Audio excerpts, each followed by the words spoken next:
comenzamos nuestro curso de homilética. Como lo venimos diciendo, homilética estudia el arte de preparar y predicar un mensaje, la verdad, predicar la verdad divina, así dice la definición. Lo que se predica es un mensaje acerca de la verdad divina con el fin de persuadir. Eso es homilética. Y vamos a una lectura en 2 de Timoteo 4, del 1 al 5. 2 de Timoteo 4, 1 al 5. ¿Ya lo tienen? Bueno, dice: te encarezco delante de Dios y del Señor Jesucristo, que juzgará a los vivos y a los muertos en su manifestación y en su reino, que prediques la palabra, que instes a tiempo y fuera de tiempo, redarguye, reprende, exhorta con toda paciencia y doctrina, porque vendrá tiempo cuando no sufrirán la sana doctrina, sino que teniendo comezón de oír, se amontonarán maestros conforme a sus propias concupiscencias, y apartarán de la verdad el oído y se volverán a las fábulas. Pero tú, sé sobrio en todo, soporta las aflicciones, haz obra de evangelista, cumple tu ministerio. Bueno, lo primero que encontramos aquí es que la predicación es un encargo del mismo Dios. La predicación es un encargo divino. Dios nos ha ordenado a todos que prediquemos la palabra de Dios a tiempo y a destiempo. ¿Qué significa tiempo y a destiempo? Significa que es urgente y es más importante que cualquier otra cosa. Entonces, hay un llamado o digamos una orden, es un imperativo de Dios. Te encarezco delante de Dios y del Señor Jesucristo, que juzgará. ¿Por qué dice que Dios juzgará? Porque está colocando a Dios como juez. Dios va a juzgar a su iglesia con base en la comisión que le entregó. Dios nos ha entregado algo de lo cual nosotros somos los administradores. Cada uno de nosotros que ha recibido el Evangelio es un administrador de la verdad.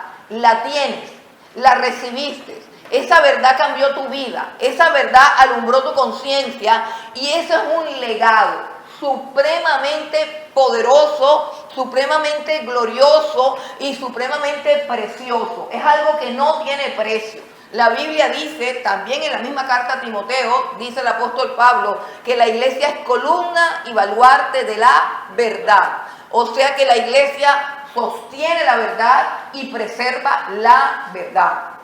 Y el apóstol Pablo, antes de morir, se dirige a su compañero, a su discípulo Timoteo, y le dice: te pido, te encarezco que tú obedezcas esta orden, y lo hago delante de Dios y delante del Señor Jesucristo.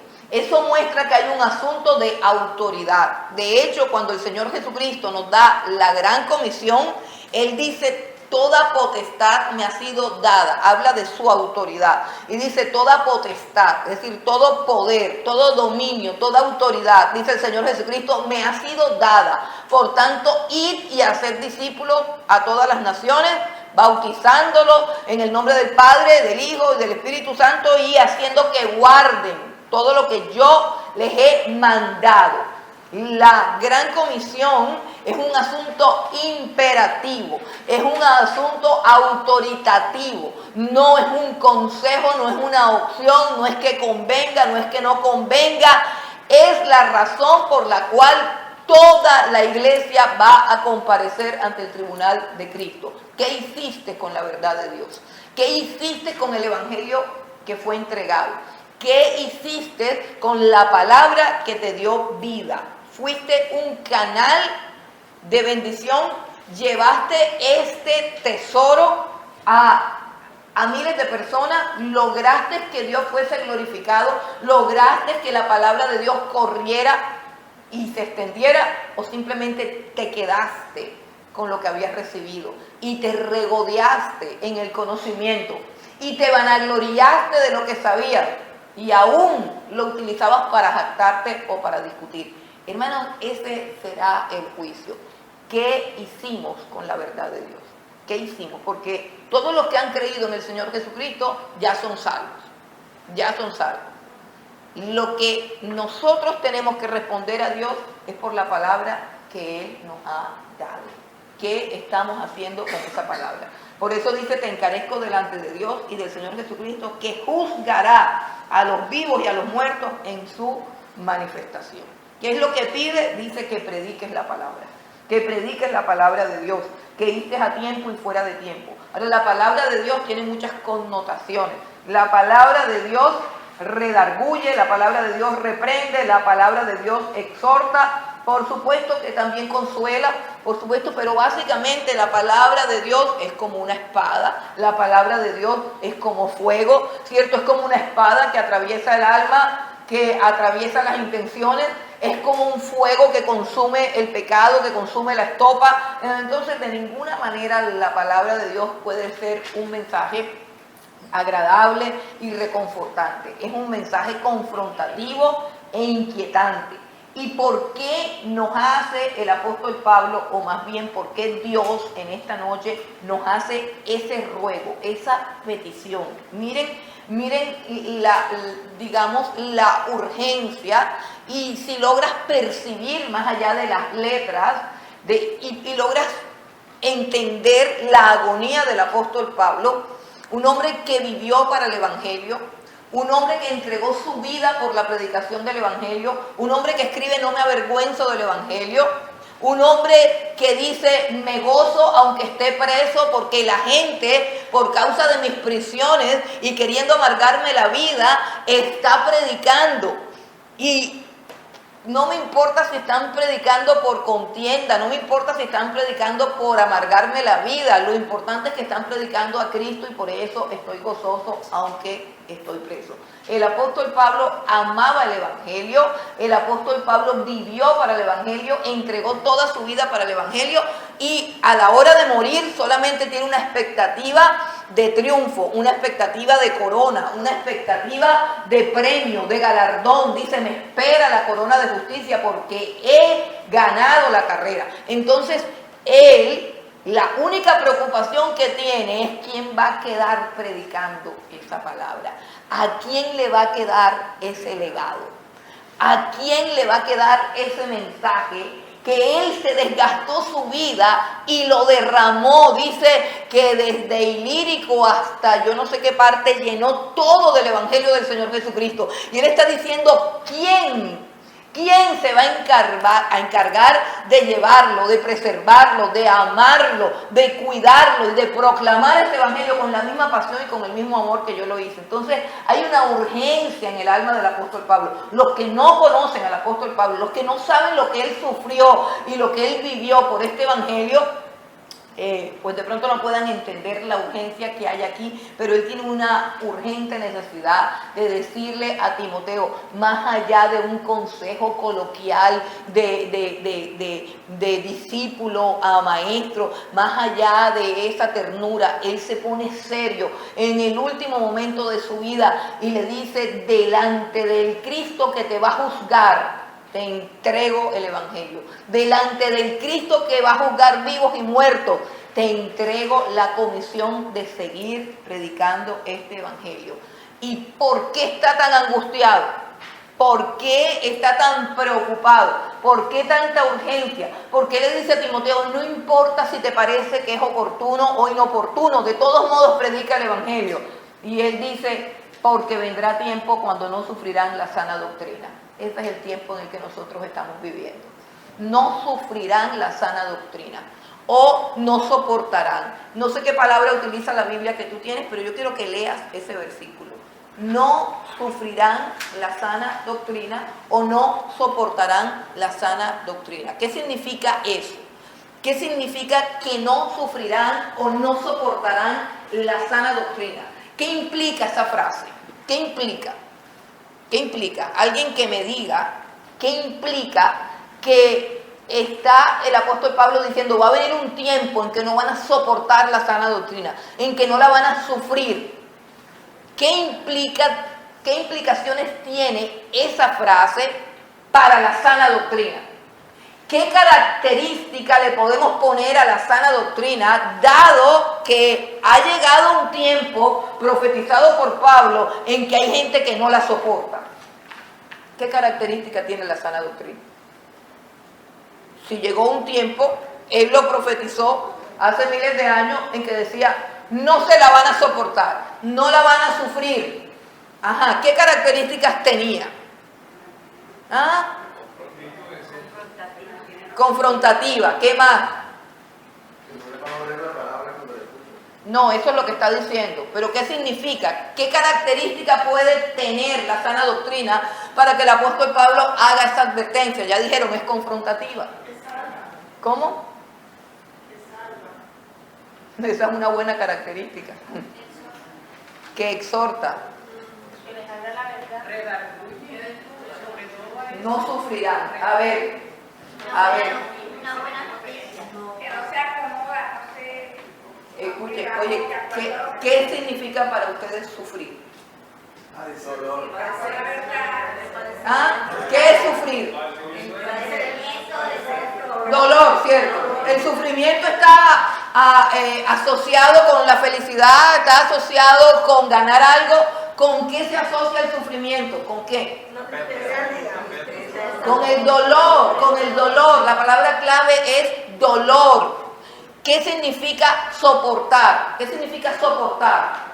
Cuando yo te digo tienes que soportar. Si yo te digo tienes que soportar, ¿qué está pasando? ¿Aguantar qué? El dolor, el dolor, el dolor. Entonces, ¿qué es lo que tiene la sana doctrina?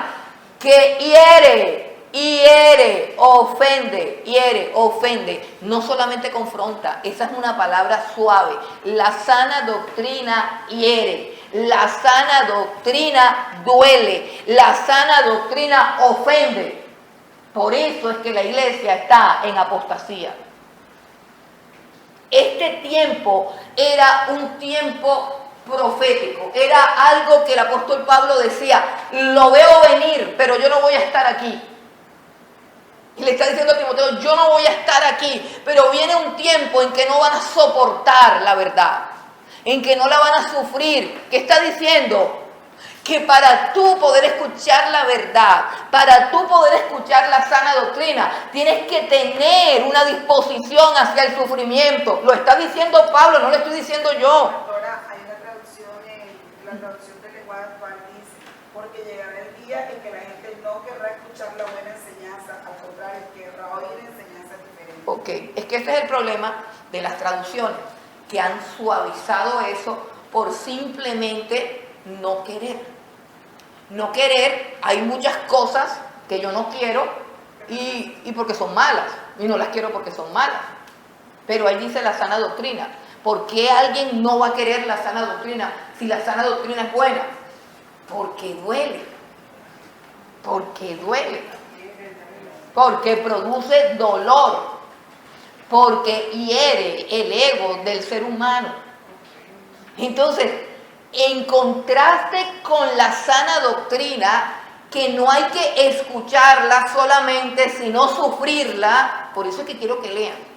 Porque es que yo me doy cuenta que a veces las mentes de ustedes divagan en los pensamientos que ustedes ya tienen. Y no es la palabra de Dios. Te lo voy a decir más claro. Haz el esfuerzo de no pensar con tus pensamientos, sino de meterte en el texto, para que entiendas lo que el texto dice. Tú tienes cosas elaboradas en tu mente, tú tienes una formación. Mire, no hay cosa más complicada que enseñarle a un cristiano que ya tiene años en el evangelio y se la sabe todo. ¿Por qué? Porque ya tú tienes en la mente cosas que tú crees que son ciertas, pero no las has corroborado con las escrituras. Y crees que son ciertas porque las aprendiste en la iglesia.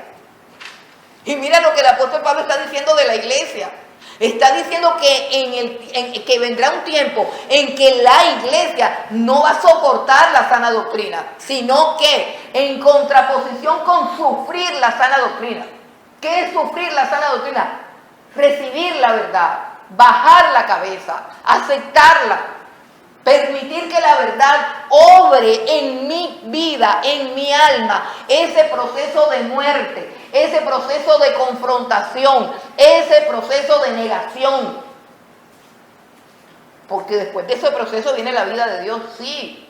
Pero si yo no recibo la palabra de Dios, no puedo recibir la vida de Dios. Voy a recibir la vida de la religión, la vida del ministerio bajo el cual estoy, pero no voy a recibir la vida de Dios. Por eso le digo, esfuérzate en leer el texto, esfuérzate en interpretar el significado correcto de cada palabra. Vendrá tiempos en que no sufrirán, dice claramente. No dice que no les gustará. No dice que no la aceptarán, dice que no la sufrirán. ¿Por qué? ¿Por qué? Porque va a ocasionar dolor, porque va a ocasionar sufrimiento. Vendrá tiempo cuando no sufrirán la sana doctrina, sino que teniendo comezón de oír, se amontonarán maestros conforme a sus propias concupiscencias. Comezón de oír. ¿De dónde viene el comezón de oír? De las concupiscencias, es decir, del deseo. Cuando tú llegas a la iglesia, cuando tú llegas a Dios, es porque tú quieres algo. Porque tú quieres algo. Nadie llega a Dios porque quiere a Dios. Nadie llega a una iglesia porque está buscando a Dios. La gente llega a la iglesia porque tiene depresión, porque está quebrada financieramente, porque tiene a un hijo enfermo, porque tiene un problema y necesita solución. Pero la gente no viene a la iglesia a buscar a Dios, porque el hombre natural no busca a Dios. Si ve que es ofensivo, es ofensivo. Es verdad, usted va a la iglesia a buscar a Dios. Yo no fui a la iglesia a buscar a Dios. Yo fui a la iglesia porque tenía problemas y después me enteré que a través de esos problemas era Dios el que me estaba buscando a mí. Yo no estaba buscando a Dios. Entonces, si todos los seres humanos pecadores vamos a una iglesia no a buscar a Dios, sino a buscar paz mental, consuelo, realización personal, restauración financiera, restauración del matrimonio, sanidad de mis hijos. Si yo voy a una iglesia buscando eso, escuche bien, y encuentro que hay una persona que me está diciendo que yo soy un pecador, que si no me arrepiento me voy a ir para el infierno, que todo lo que Dios me puede dar es por su gracia, pero que yo no merezco nada, me voy a quedar. Si yo lo que estoy buscando es alguien que me diga, en esta hora, en este momento, hay una mujer que tiene a su hijo enfermo y se está sanando. En esta hora Dios me muestra que viene una bendición grande para tu vida. En esta hora yo veo maletas y nieve y veo no sé qué. Yo digo, pues esos son maestros que se amontonan conforme a sus propias concupiscencias. Gente que lo que quiere es dinero, prosperidad, fama, como el mensajero del Banco Ganadero que me dijo honestamente que él quería aprender a predicar porque se dio cuenta que el predicador que llegó a su pueblo se hizo millonario en un minuto y le quitó la plata a todo el mundo. Y eso, imagínense que eso fue en el Banco Ganadero, calcule hace cuántos años fue. Si el Banco Ganadero ni siquiera existe. Y a mí me van a pensionar ahorita, o sea que, hermano, ya lo que está diciendo el apóstol Pablo, ya se cumplió desde hace rato, desde hace mucho tiempo. Por eso hay que predicar la sana doctrina, pero hay que estar dispuesto a sufrirla. Porque cuando tú predicas la sana doctrina, sufre el que la predica y sufre el que la escucha. Ambos sufren.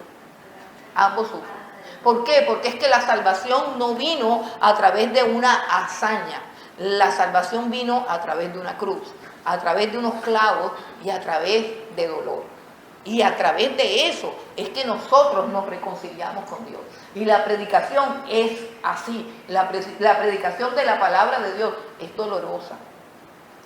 Y el resultado inmediato de una conversión genuina por la palabra de Dios son las lágrimas, hermanos, no los aplausos. Repito, son las lágrimas. Si usted nunca ha llorado delante de Dios por un mensaje de la palabra de Dios que atravesó su corazón y le produjo una herida, usted nunca ha escuchado la palabra de Dios. Y con esto no quiero decir que no hayan mensajes de consuelo, que no hayan mensajes de ánimo, que no hayan mensajes de fortaleza. Sí los hay, sí los hay. Pero seamos honestos, seamos honestos. Todo lo que hay afuera es puro consuelo, puro yo, puro coaching, puro ámate a ti mismo. Ámate a ti mismo. Es que el problema, predicadores y predicadoras, es que el problema es que tú no te amas a ti mismo. El problema es que tú no te amas a ti mismo. Ámate a ti mismo. Ten dignidad, hermano. Y la Biblia dice que en los postreros días vendrán tiempos peligrosos porque habrá hombres amadores de sí mismos. La Biblia dice, Pablo dice, que el peligro de estos días es precisamente que los hombres se aman a sí mismos.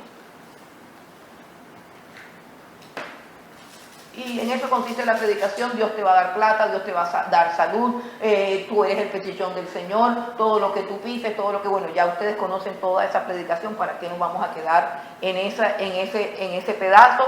El asunto es que hay una urgencia por predicar la palabra de Dios, no solamente por oírla, sino por predicarla. Por eso dice, predícala. Si tú ya has tenido una formación, por favor sal y predica. Y dice que estos maestros que se amontonarán, sean montones de maestros enseñando basura conforme a sus propias concupiscencias, es decir, conforme a su codicia. Entonces ese carro que tanto quieres, esa casa que tanto quieres, o sea, toda la codicia y la avaricia que hay en su corazón, la derraman en el púlpito y satisface los corazones codiciosos de miles de personas que van a una iglesia buscando ¿qué? Pues eso es lo que están buscando. Dice, apartarán de la verdad el oído y se volverán a las fábulas. Ya existen muchísimas iglesias cuya predicación no sale de la Biblia, es decir, que en el púlpito no hay una Biblia abierta, que cuentan historias, que cuentan anécdotas, que cuentan cuentos, que hacen dramas, que hacen presentaciones, y a partir de allí desarrollan el sermón, no a partir de la Biblia. Y dice, se volverán a las fábulas, pero tú sé sobrio en todo y soporta las aflicciones. ¿Qué está diciendo Pablo? Timoteo, si tú no quieres ser parte del montón de hombres avaros, codiciosos, lujuriosos, que hacen mercadería del pueblo, tú tienes que estar dispuesto a sufrir las aflicciones. Tienes que estar dispuesto. Dice, soporta las aflicciones y haz obra de evangelista y cumple con tu ministerio. Cumple con tu ministerio. Entonces, continuemos. La definición, vamos a mirar algo de la definición de la predicación. Ahora vamos a hablar de la definición, no tanto de la homilética en sí, sino más bien de la predicación. La predicación es la exposición o la proclamación, la palabra más adecuada es proclamación. La predicación es la proclamación de la verdad divina. Eso es lo que es la predicación, la proclamación de la verdad divina. Esa es una parte de la definición. Ahora, cuando decimos la verdad divina, todo lo que es verdad es divino. Todo lo que es verdad es divino. O sea, cuando Galileo Galilei dijo que la tierra era redonda, lo que estaba diciendo era una verdad. Estaba siendo guiado no solamente por la ciencia, sino por el Espíritu de Dios, que es el Espíritu de verdad. Todo lo que sea verdadero proviene de Dios, porque Dios es la verdad. Jesucristo es el camino, la verdad y la vida. Así que todo lo que sea verdad, todo lo que sea verdadero, es divino, es de Dios.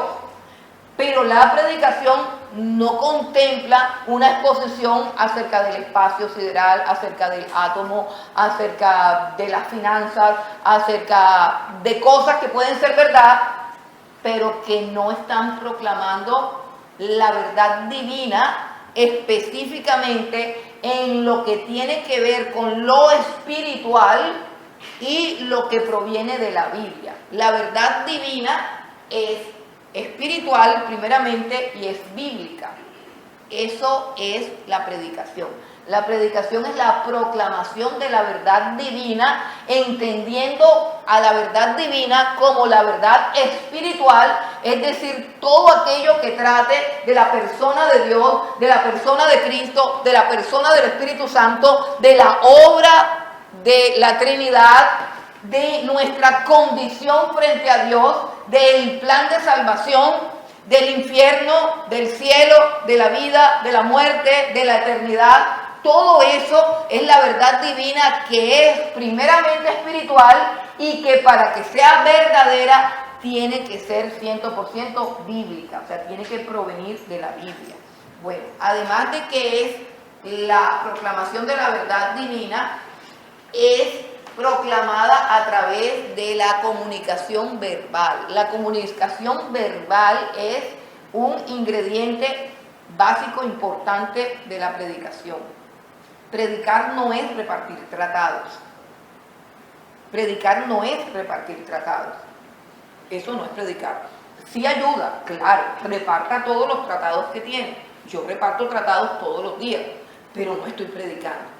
¿Por qué? Porque la predicación implica la comunicación verbal. Y esto es supremamente claro porque es la herramienta que escogió Dios. Dios escogió la herramienta de la voz humana, de las palabras humanas, del hablar, como la herramienta a través de la cual se va a proclamar esa verdad divina. Escuche bien, Dios escogió que fuera hablado. Y por eso es que la Biblia dice que la fe es por el oír y oír la palabra de Dios. Y por eso es que el mandato tiene que ver con hablar. Las palabras sin caer en la confesión positiva, que es una herejía, las palabras normalmente, cualquier palabra tiene una energía.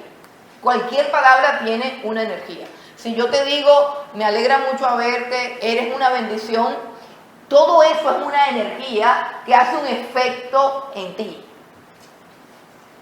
Llega a tu corazón, tú la recibes y de alguna u otra manera influye en tu estado de ánimo. Pero si yo digo, estoy aburrida, la vida está mal, todo está caro, esto es un desastre, mejor será que nos muramos y ahora viene ese Señor. Todo eso es una energía negativa que contamina el ambiente y contamina a la persona que la escucha. Todas las palabras tienen energía, todas las palabras tienen energía. Nosotros no somos dioses, no somos dioses. Dios hizo el universo a través de su palabra. Él dijo, hágase la luz, y se hizo la luz, porque la palabra de Dios tiene el poder de engendrar y de crear todo lo que ella pronuncia. Yo no tengo ese poder, pero soy imagen de Dios. Y lo que me diferencia de una manera radical de toda la creación es que yo hablo. El ser humano habla.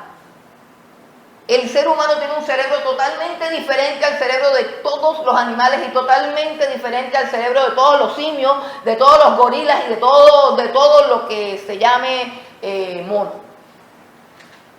Porque ningún cerebro de ningún mono tiene el área que los neurólogos han identificado como el área del lenguaje. Eso es un área que no existe en ningún animal. Solamente en el cerebro del ser humano hay un área para el lenguaje. Y por eso y por muchas cosas más, nosotros somos totalmente diferentes y somos imagen de Dios. Nuestras palabras sí tienen un poder. Tienen el poder de amargarle la vida a los demás. Tienen el poder de destruir la autoestima de nuestros hijos. tienen el poder de maldecir y tienen el poder de bendecir. Tienen el poder de oprimir, tienen el poder de ofender y tienen también el poder de levantar, de consolar, de animar, de confortar. La palabra tiene un poder, la de cualquier ser humano, la de cualquier ser humano. Por eso es tan importante el hablar. No hay nada más complicado que una persona que no habla. Yo prefiero a los que hablan, así sea que metan la pata. Pero los que no hablan, eso es complicado. Y si lo que hablamos normalmente tiene poder, ¿cuánto poder no tendrá si hablamos las palabras de Dios? Si hablamos la palabra de Dios que dice que toda la escritura es inspirada por Dios. Y significa no que Dios estaba inspirado cuando la mandó a escribir y dijo, ay, estoy tan inspirado que voy a escribir un libro gordo. No. Cuando dice inspirada por Dios, significa realmente exhalada por el aliento de Dios. O sea, que tiene la vida de Dios. Tiene cada palabra en la Biblia, tiene el aliento que nos dio vida. ¿Recuerdan cómo fuimos creados? Fuimos creados del polvo de la tierra y Dios tomó al hombre que formó del polvo de la tierra y dice que sopló sobre él aliento de vida. Y fue por ese soplo que salió de la boca de Dios que el hombre se convirtió en un ser viviente. Y fue por la palabra que salió de la boca de Dios que existió el mundo. Y fue por la palabra de Dios que existen todas las cosas. Y Hebreos dice que Él sostiene todas las cosas con la palabra de su poder. Y los científicos dicen que dentro del átomo y dentro de todas esas cosas, o sea, dentro del átomo hay algo que lo han llamado la partícula de Dios, porque es algo que es invisible, es algo que es inexplicable, pero que es lo que mantiene el átomo en el orden en el que debe estar. Es el que mantiene los protones y los electrones girando en la dirección correcta. El aliento de Dios, la vida de Dios no tienen explicación. Ellos cogen el átomo, lo examinan y dicen todo esto se explica. Pero ¿qué es lo que le da cohesión a las partículas internas de un átomo? No saben. Y los ateos dicen que no saben y pues los que eligen la verdad dicen, sin duda alguna Dios existe. Sin duda alguna hay un creador que sostiene el universo y lo sostiene con su palabra. Lo sostiene con su palabra. La vida del ser humano se sostiene con la palabra de Dios. No solo de pan vivirá el hombre, sino de toda palabra. Porque hay debilidad, porque hay depresión, porque hay ansiedad, porque hay angustia, porque nuestra alma se alimenta los domingos. Y de lunes a viernes oímos estupideces. Por eso es que hay tanta enfermedad y tanto dolor, teniendo tanta fuente. Entonces, si nosotros hablamos la palabra de Dios, si nosotros proclamamos esa verdad bíblica que es de Dios, se une nuestra vida, nuestro ser, al poder de Dios que está en su palabra, al poder para dar vida. Entonces Dios nos escogió a nosotros para hablar y para predicar. Nuestras palabras, que son las palabras de Dios en el momento de predicar, son instrumentos de vida, son instrumentos de salvación. Bueno, continuemos entonces, además de que la comunicación es verbal, ya saben que la predicación siempre es verbal.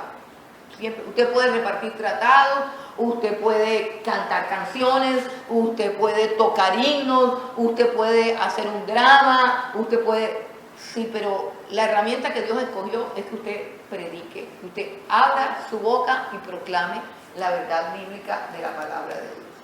Y tiene una meta, y la meta es persuadir. Y eso es importante que nosotros podamos entender que hay una meta en la predicación. Una meta en la predicación. La meta de la predicación no es ser un buen predicador.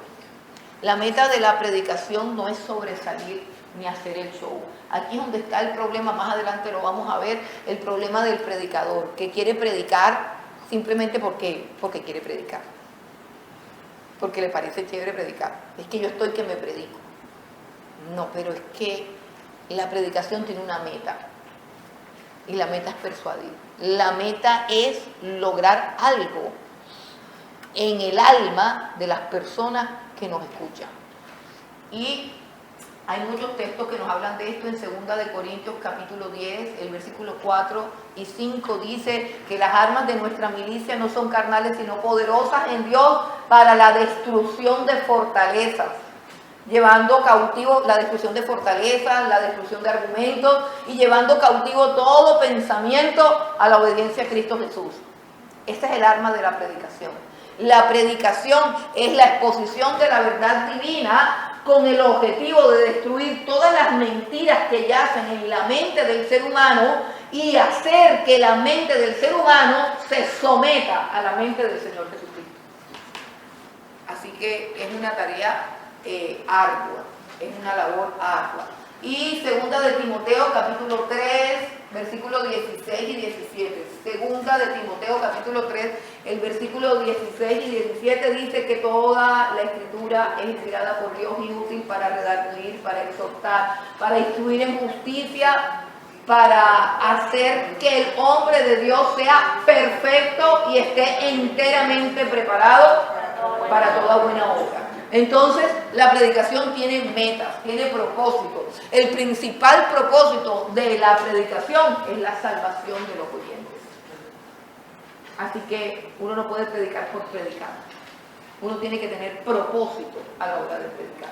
Porque si tú predicas por predicar, lo que quieres es hacer un show. Lo que quieres es hacer un espectáculo. O lo que quieres es reafirmar tu ego. O lo que quieres es alcanzar una realización personal porque no te has podido realizar como persona y tú dices, ay chévere, en el púlpito me voy a realizar como persona.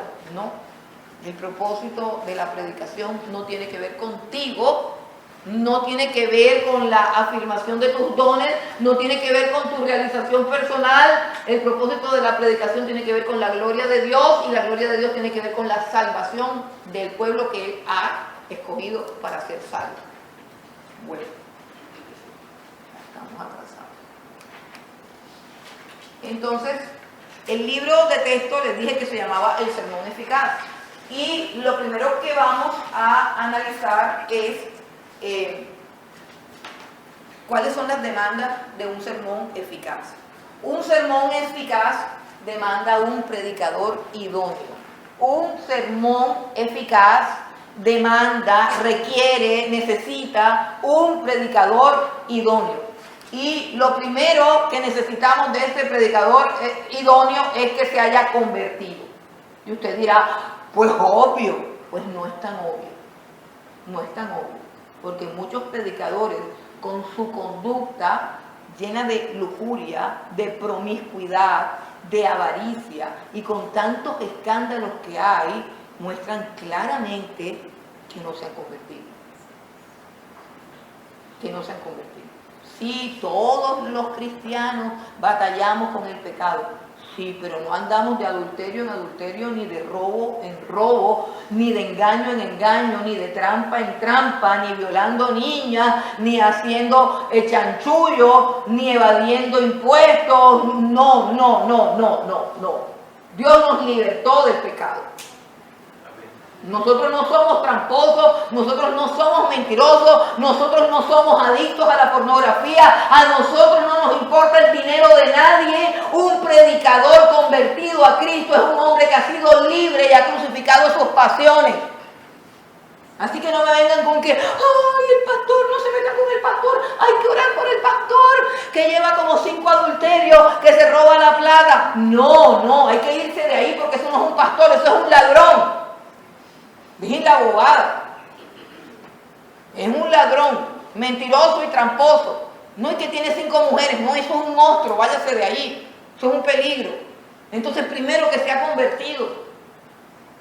Que sea un hombre convertido, que sea un hombre que haya nacido de nuevo.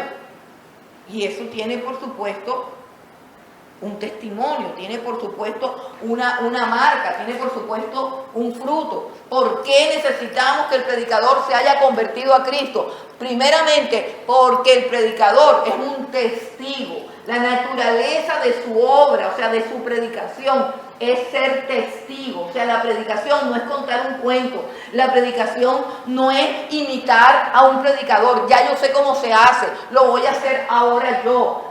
Bueno, hay muchas personas que aprenden a predicar imitando predicadores. Se los quedan mirando y aprenden y terminan moviéndose igual.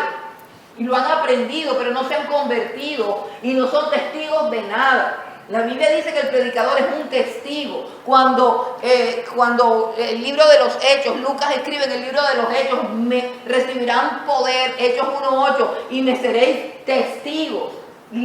El fundamento de la predicación es ser testigos del Señor Jesucristo. Hay otros textos también en el Hechos 26 del 15, Hechos 26 del 15 al 18. Bueno, son todos los predicadores que hay. El apóstol Pablo está hablando con el rey Agripa, está compareciendo ante el rey Agripa.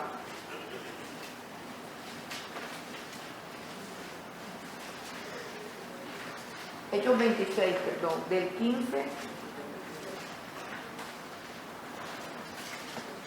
Dice, aquí está hablando el apóstol Pablo ante el rey Agripa. Hechos 26, 15. Yo entonces dije, ¿quién eres, Señor? Y el Señor dijo, yo soy Jesús a quien tú persigues. Él está contando su testimonio. ¿Qué está haciendo? La función de testigo. Dice, el Señor Jesús me dijo esto, yo soy Jesús a quien tú persigues.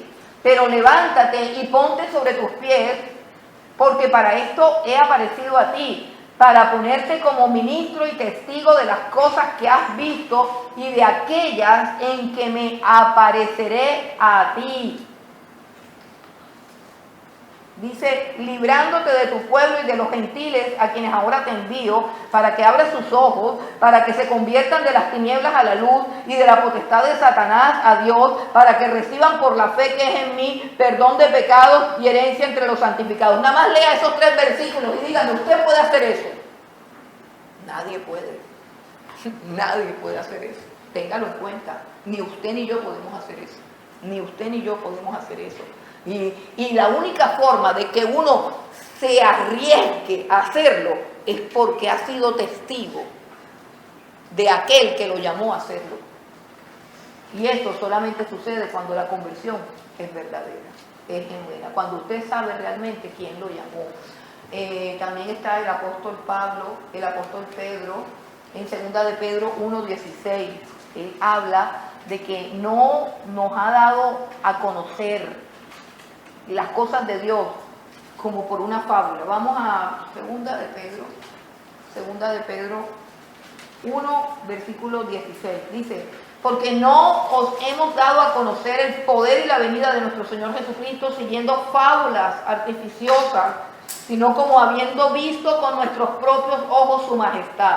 Pues cuando Él recibió de Dios Padre honra y gloria, le fue enviada desde la magnífica gloria una voz que decía, este es mi Hijo amado en el cual tengo complacencia. Y nosotros oímos esta voz enviada del cielo cuando estábamos con Él en el Monte Santo.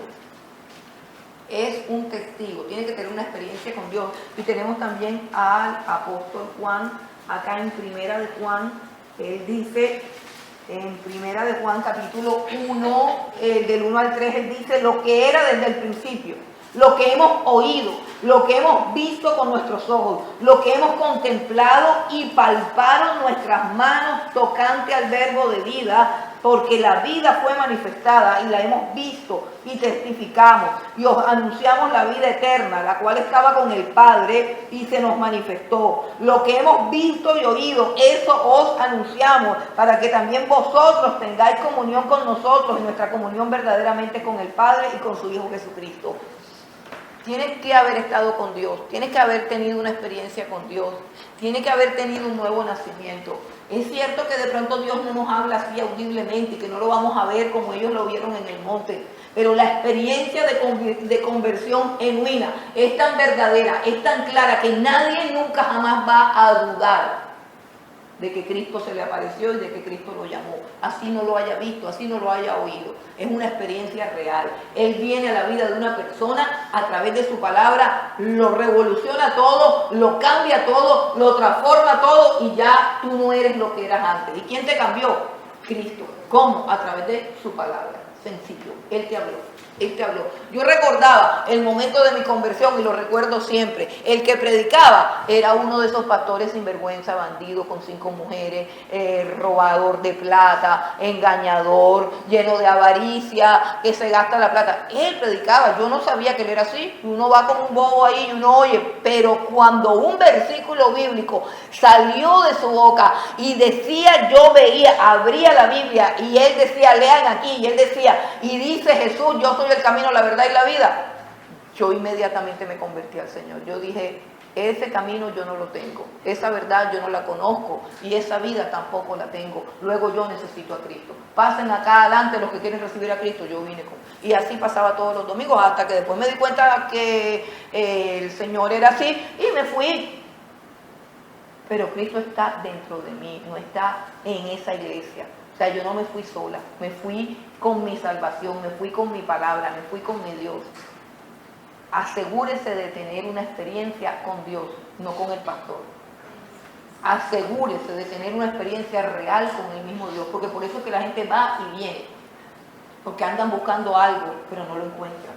Asegúrese de poner su mirada en Cristo. Bueno, es un testigo, es convertido y es un testigo. Y segundo, es un ministro.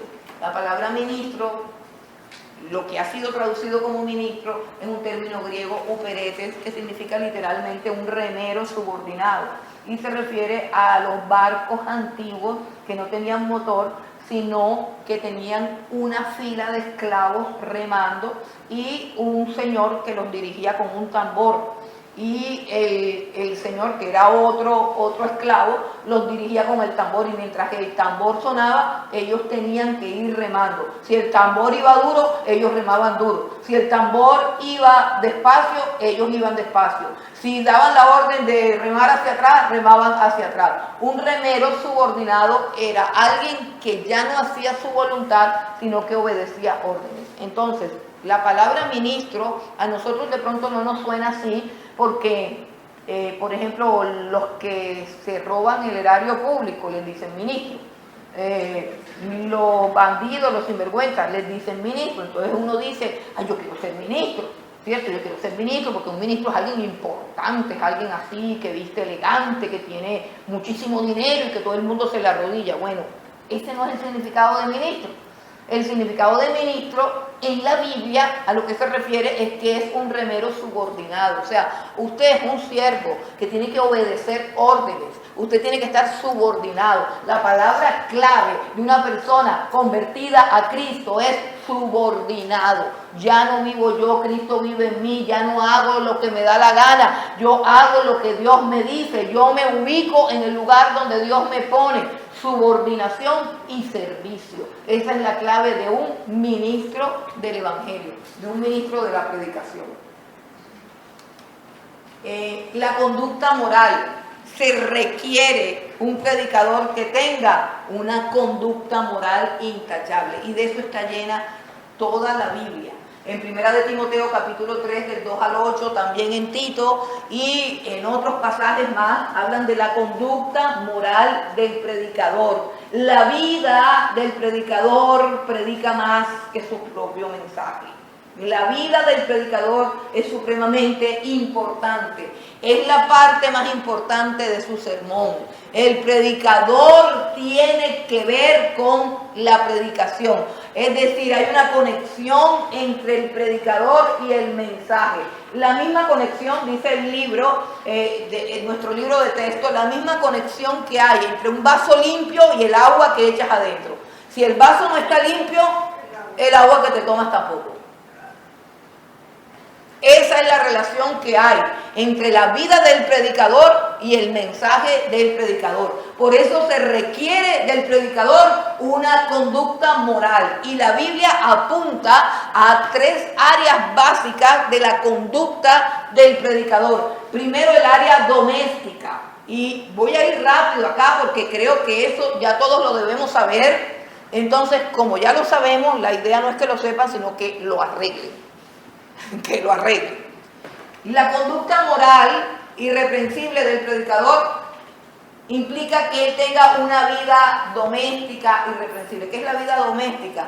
Que tenga una excelente relación con su esposa, que tenga una sola esposa, que no tenga amante, que no tenga coqueteo, que no tenga adulterio, que tenga a sus hijos en sujeción, que sus hijos lo respeten, que sus hijos lo obedezcan, que sea él el que manda en la casa, que no sea la esposa la que manda en la casa, que no sean los hijos los que hacen lo que les da la gana. ¿Por qué? Pues por una transacción, por una, un asunto completamente elemental, lógico, un asunto de lógica, que si él no puede gobernar ni a su esposa ni a sus hijos, pues no puede gobernar tampoco al rebaño del Señor. O sea, son cosas así que son elementales. Entonces, la vida doméstica del predicador, primero, su familia, ordene su casa, ordene su familia, sea testimonio para su familia, predique con su conducta para su familia, porque con palabras sí no se puede predicar a la familia, porque la familia sí lo conoce a usted, así que usted no va a echar cuentos allá de nada. No se ponga a señalar, no se ponga a nada. A la familia no se le predica. Jesús dice, nadie es profeta en su tierra. Uno primero cambia la vida. Uno primero transforma su vida. Uno primero deja de ser mentiroso, deja de ser tramposo, deja de ser peleonero, deja de ser grosero, deja de ser guache, deja de ser flojo, deja de ser vividor, deja de ser todo lo que la familia sabe que es. Y después de que uno ha dejado de ser todo eso, la familia oye todo lo que yo digo. Así es. Amén. Porque hay un cambio. Amén. Pero si usted de la noche a la mañana viene con una Biblia debajo del brazo, hablando que dejen esto, que dejen lo otro, gritando para allá y gritando para acá, bueno, se van a burlar de usted. No haga eso. No haga eso. Coja el sermón del monte y comience con la mansedumbre del sermón del monte, bendiciendo a todos los que los maldicen. O sea, practique con eso, que cuando usted comience a vivir el sermón del monte, su familia va a quedar impactada. Y no va a decir, te están quitando la plata. No va a decir todas esas cosas que dicen. Va a decir de pronto, ¿tú a dónde es que estás yendo? ¿Y qué es lo que estás haciendo? ¿Por qué ya no me gritas? ¿Por qué ya no me insultas? ¿Por qué ahora me ayudas? Porque ahora eres responsable, porque ya no dicen vulgaridades, porque ya no te ves el programa de televisión ese que tanto te gustaba, porque ya no escuchas esa música, oye, ¿por qué no te vistes así ya? Oye, pero ¿y a ti que te lavaron el cerebro? Por ahí comienza, pero tiene que haber un cambio. Y al principio se van a burlar de ti, te van a insultar, te van a decir que eres un idiota, que porque no te vas a tomar, que porque no vas a disfrazarte de marimonda, porque todos se disfrazan de marimonda en tu casa, que todos los años se han disfrazado de marimonda y eso no tiene nada de malo, que porque no te vas con una chica, te van a decir todo eso. Pero cuando pase el tiempo y tú persistas en seguir a Cristo, entonces te van a buscar cuando estén en problemas y te van a respetar. Pero tiene que pasar un tiempo. La vida doméstica, conviértete primero en tu familia. Que es la parte más difícil.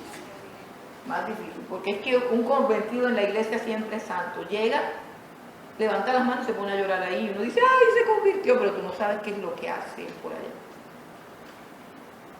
Pero cuando regresa a la casa, puedes regresar con los ojos hinchados de tanto llorar. Ya ellos saben quién está regresando a casa. Tienes que ser transformado. Conducta doméstica, vida social, tus amigos. Tú tienes que cambiar tus conversaciones, tú tienes que cambiar de amigos, tú no puedes seguir en el mismo círculo. Tú tienes que llegar y decirle a tus amigos, mira, me pasó esto, me convertí, que no sé qué. Y ahí, tú no tienes que pelear con nadie. Ellos van a pelear contigo. Eso de que uno tiene que dejar las amistades, no, hermano, las amistades lo dejan a uno. No tiene que hacer ningún esfuerzo para uno salir de eso. Tú vienes y le hablas de Jesús, le lees un versículo bíblico y santo remedio, todos se van, nadie quiere contigo, no la inviten a ninguna parte, se volvió aleluya, le lavaron el cerebro, está loca. Nadie quiere ir a tu casa, nadie quiere nada contigo. Así es que hay que dejar las amistades. Yo no entiendo porque hay que predicar y que hay que romper con esa relación. Hay que romper con eso. Yo recuerdo que yo le decía a una niña, ¿tú cómo haces para estar metida en ese gimnasio? ¿Por qué no hacemos un gimnasio cristiano para ir a hacer deporte? No, porque es que es mejor ir al gimnasio con las lesbianas y los homosexuales y todo para predicarles. No, pero tú tienes un año con esa lesbiana y nada que se ha convertido, carajo. Es más, yo te estoy viendo que te estás convirtiendo tú a ella, más bien. Si duran un año en el mundo por ti, que van a convertir al mundo. Y no, ellos se convierten al mundo. No, hermano, cuando uno se convierte, uno no soporta eso mucho rato. Uno va y dice lo que es y tiene que salir corriendo. Tú después de que testifiques en un gimnasio, tú tienes que salir corriendo, hermano, porque te pueden matar, te pueden tirar una pesa en la cabeza. Eso no es así, hermano. Los que están felices ahí, es porque no dicen nada.